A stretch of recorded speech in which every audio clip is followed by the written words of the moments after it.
मित्रांनो, big boss मराठीच्या घरामध्ये आज अबीर गुलाल या मालिकेतील कलाकार घरामध्ये आले होते आणि घरामध्ये आल्यावर ते सगळ्यांशी बोलले, मजा केली आणि त्याचबरोबर इथे एक गेम सुद्धा खेळण्यात आला होता आणि या गेममध्ये एकमेकांना ट्रॉफीज द्यायच्या होत्या आणि त्या ट्रॉफीज सुद्धा होत्या काही वेगळ्या, कारण त्या ट्रॉफीजचे नावं जरा वेगळे होते आणि तसा स्वभाव कोणाचा आहे ते बघूनच घरातल्या लोकांना दुसऱ्या सदस्याला ती ट्रॉफी द्यायची होती. तर मित्रांनो, इथे अंकिताने मात्र अचूकपणे वैभवला ही ट्रॉफी दिलेली आहे आणि ती ट्रॉफी म्हणजे कारस्थानी काका. कारण आपल्याला माहिती आहे की गेलेल्या टास्कमध्ये वैभवनी जे काही केलं होतं आणि ज्या प्रकारे त्यांनी स्वतःच्याच टीमला चीट केलं, त्यामुळे अंकिता कुठे ना कुठे दुखावल्या गेलीच आहे. त्यामुळे तिने ही ट्रॉफी खूपच अचूकपणे वैभवला दिली आहे. त्याचबरोबर खट्याळ सासू ही ट्रॉफी मात्र निकीने वर्षाताईंना दिली आहे. कारण तुम्हाला तर माहितीच आहे की निकी आणि वर्षाताई या दोघींचंही कधीच पटणार नाही आणि त्यामुळे निकीने ही ट्रॉफी वर्षाताईंना दिली आहे. त्याचबरोबर मित्रांनो, आग लावी आत्या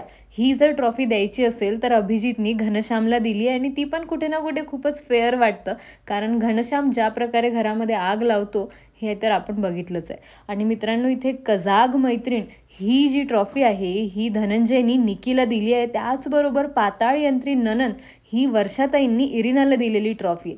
आणि इथे आता 2 ट्रॉफीज उरल्या आहे, ती म्हणजे लोकप्रिय नायक आणि लोकप्रिय नायिका. आणि ही ट्रॉफी शेवटच मिळणार आहे आणि तेही जे स्टार्स आहे अबीर गुलाल यातले त्यांच्याकडनंच, म्हणजेच की अक्षय, गायत्री आणि पायल हे तिघेही परत येणार घरात आणि या ट्रॉफीज देणार.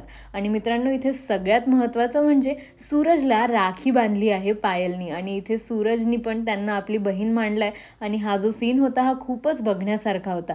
तर इथे जे काही पुढे पुढे होत राहील असल्या सगळ्या अपडेट्स आम्ही तुमच्यापर्यंत पोहोचवत राहू. तुम्हाला जर आमचे व्हिडिओज आवडत असेल तर याला लाईक आणि शेअर नक्कीच करा. त्याचबरोबर तुमची मतं आम्हाला कमेंट सेक्शनमध्ये नक्की कळू द्या.